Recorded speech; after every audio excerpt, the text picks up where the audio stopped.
Hey there, Will here. And today I thought I'd talk a little bit about the Google Pixel Watch 3 versus the Samsung Galaxy Watch Ultra because these are two very, very different devices for two very different users.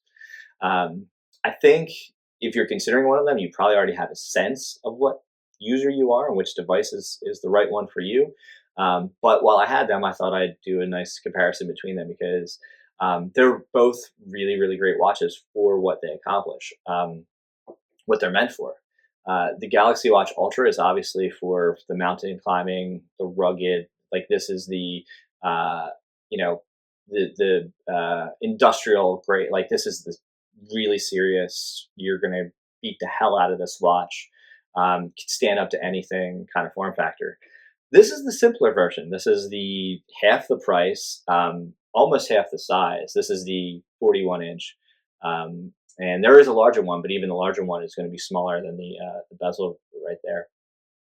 This is the simpler smartwatch. This is tracking.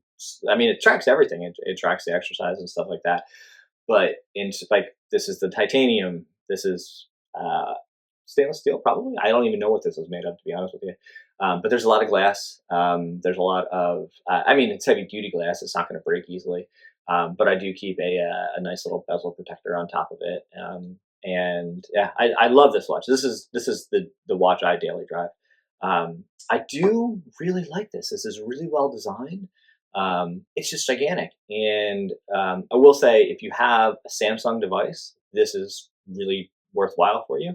Um, if you don't, if you have, I like Fitbit a lot in terms of tracking. It's the most usable and simplest tracker for me. I used to have the Apple Watch and I hated it because I called it the tyranny of the rings because basically I wanted to close the rings every day and I got really obsessed with it. And like if a day went by, it broke a streak and I would get really, really upset.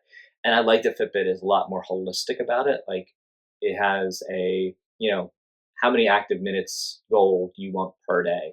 And it tracks workouts pretty easily. And I'm the sort that like I know I need to work out several times a week. I know I need to get 7, 8 hours of sleep.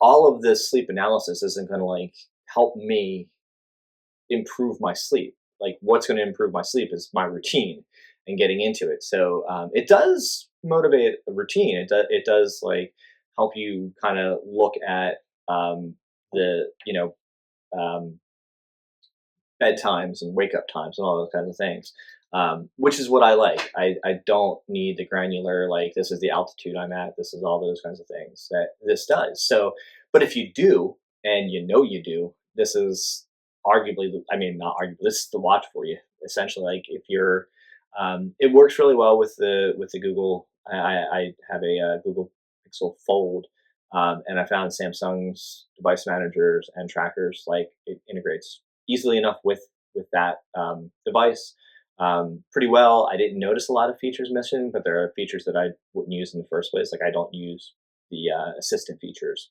Essentially, I don't use Spotify on my watch. Like I have Spotify on my phone, and I rarely use it on my phone because the only place I do is on my desktop. So yeah, but you can kind of see it. I'll do some images.